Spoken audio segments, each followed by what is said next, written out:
The sun had barely risen over the sleepy town of Maple Ridge when the first rumble broke the silence.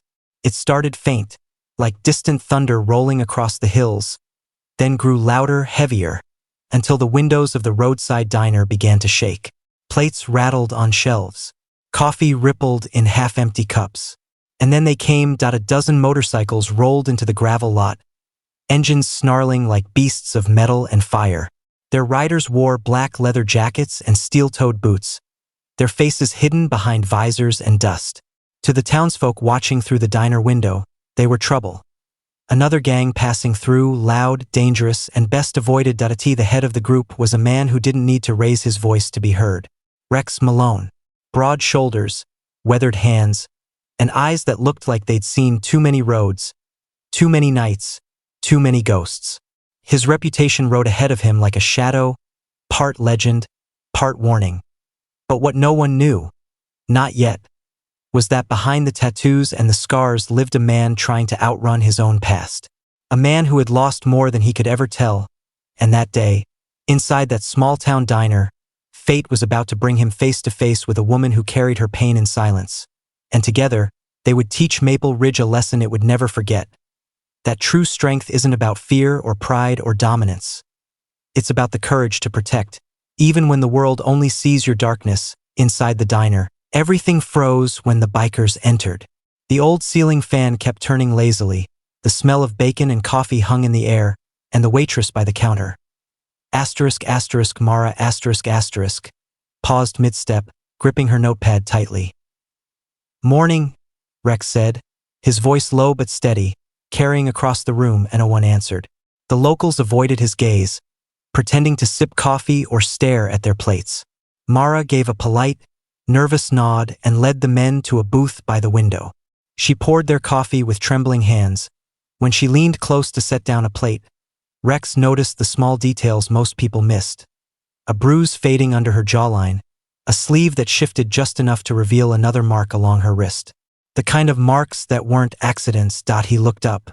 Their eyes met for half a second before she looked away. It wasn't curiosity in his stare. It was recognition. Rex had seen that same quiet pain before. In his sister years ago, before she disappeared into a life she never escaped. It was a memory that burned like fuel under his skin.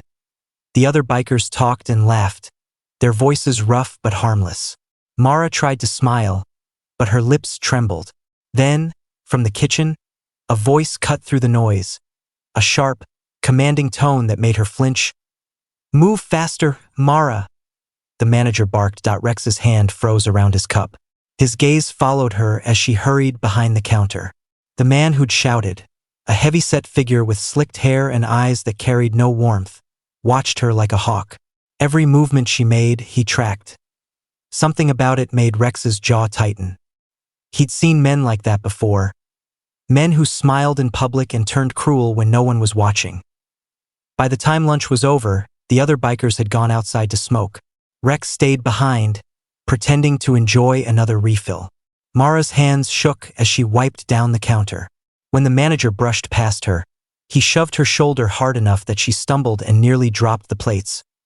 "Watch what you're doing," he muttered, his tone low but sharp. "Sorry?" she whispered, voice cracking. The plates clattered against the counter, and something inside Rex snapped, but he didn't move, not yet. His eyes narrowed, memorizing every detail, every gesture, every ounce of her fear. When he finally rose, he left a generous tip, too much for a simple meal, and walked out without a word.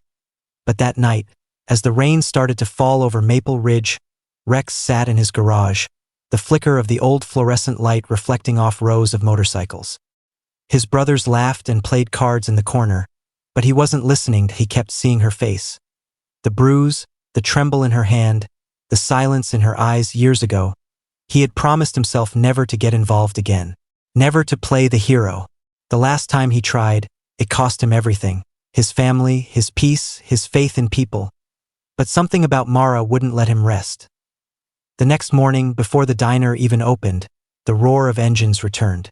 Mara arrived early, only to freeze at the sight of the same row of motorcycles lined neatly outside. She hesitated before stepping in. The moment she saw Rex sitting at the counter again, She forced a tired smile. "Coffee?" she asked softly. "Please," he said. "And one for yourself." She blinked, startled. No one had ever asked her to sit. She tried to decline, but Rex just nodded toward the empty stool beside him.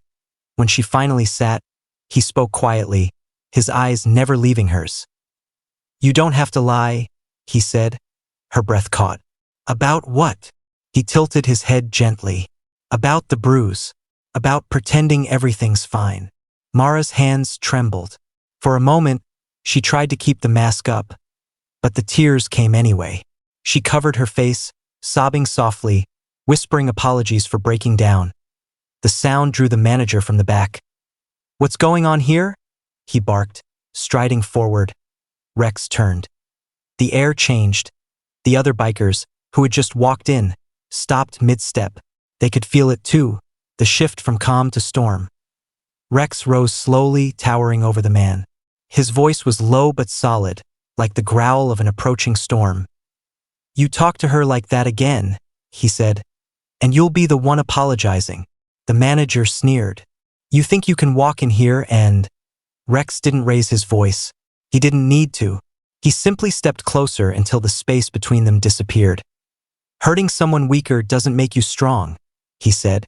"It makes you pathetic." Behind him, a dozen bikers stood silent, arms folded. The kind of silence that could crush a man's pride faster than a fist. The manager's confidence cracked. He stammered something about calling the police, but no one believed him. Then, muttering curses, he stormed out, slamming the door so hard the bell above it snapped. For a long moment, the diner was silent. Then, someone clapped. An old man by the window, slow and deliberate. Another joined. Then another. Within seconds, the diner was filled with applause, soft, grateful, and heavy with shame for all the times they hadn't spoken up. Mara stood there, tears still streaking her cheeks, whispering, "Thank you." Rex nodded. "You don't owe me thanks. Just promise me one thing, don't go back to fear."